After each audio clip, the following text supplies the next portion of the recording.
Welcome to This Explainer. Today we're going to dismantle a hugely common assumption in modern manufacturing, the idea that a lower factory quote in Vietnam just automatically equals cheaper sourcing for your business. As we look at the landscape in 2026, supply chain diversification is on everyone's mind, but we really need to look beyond the surface level to figure out what's actually going on. Look, I get it. It is incredibly tempting to look at hourly wages and just assume a move from China to Vietnam is a guaranteed win. The numbers on paper might look fantastic at first glance, but a cheaper factory quote is not always the cheaper sourcing option.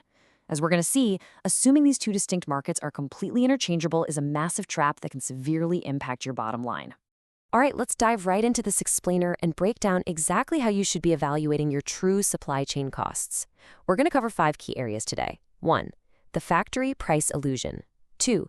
Decoding total sourcing costs. 3. Tariffs and origin traps. 4. Matching products to markets. And finally 5. The China plus one strategy. So let's kick things off with section 1, the factory price illusion. The basic narrative out there is pretty simple, right? Vietnam offers lower labor costs. And honestly, that is absolutely true. It makes it highly attractive for labor-intensive goods where human hands are a major part of the manufacturing process. But here's where the illusion kicks in.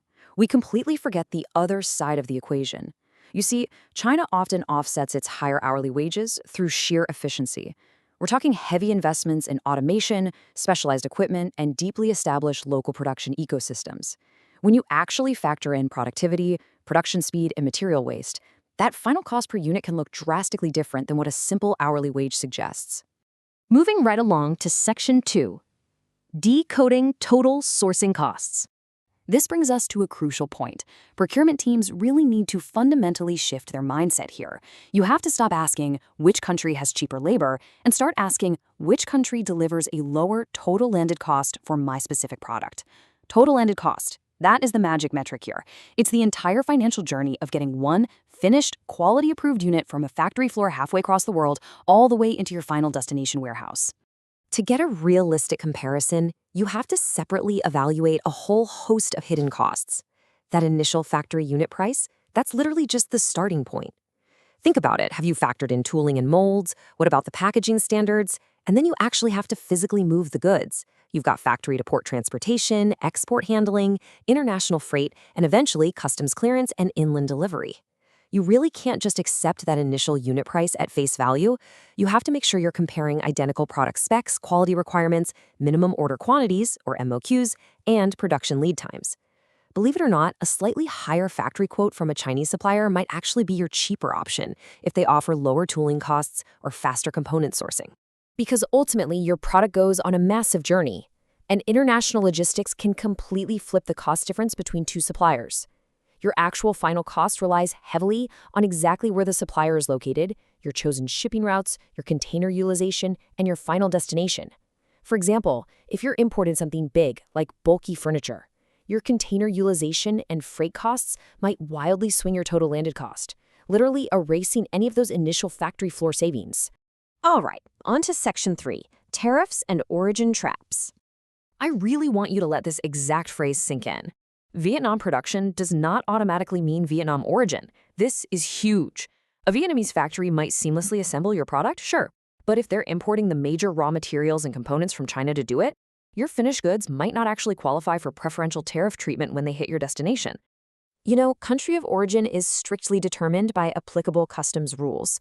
So if your main reason for changing suppliers is to dodge additional duties or score tariff savings, you really need to pump the brakes. You absolutely have to understand your bill of materials inside and out. Exactly where do the raw materials come from? What processing actually happens in Vietnam? And what documentation can the supplier legally provide? Basically, never assume that just because a box ships out of Vietnam, it magically escapes tariffs aimed at China origin materials. Let's look at section 4, matching products to markets. Treating these two nations as totally interchangeable, it's a massive mistake. Specialized factories in Vietnam absolutely crush it when it comes to winning large, consistent orders for things like apparel and footwear. Why? Because those are highly labor-intensive. But let's look at electronics. A complex electronic product needs printed circuit boards, connectors, cables, plastic housing, and really specialized testing equipment. China has a massive, highly concentrated ecosystem for these components, and that makes them dominant. The shorter distances between local suppliers in China drastically reduce transportation costs and just make production planning so much simpler. And the exact same goes for industrial machinery. Things like precision engineering, machining accuracy, and tooling availability will trump basic labor rates every single time. So we have to be realistic and recognize when the perceived advantage of moving to Vietnam actually starts to shrink. Like we mentioned, if your new Vietnamese electronic supplier still has to import most of its major components from China anyway, well, that expected cost advantage might disappear entirely once you factor in the freight and lead times. On top of that, if you're testing a brand new product with small order quantities, a massive Vietnamese factory might not even accept your order for an export line. A flexible Chinese supplier probably would. And if your product requires a lot of frequent customization or rapid prototyping, China's established networks are just incredibly hard to beat. Which brings us to our final point, Section 5, the China Plus One strategy. Enter the China Plus One strategy. Now, this doesn't mean ripping all your production out of China and fleeing to Vietnam. Not at all. It's a strategic hybrid approach. It lets you reduce your supply chain concentration and test out new markets without forcing your company to just completely rebuild its manufacturing network from scratch.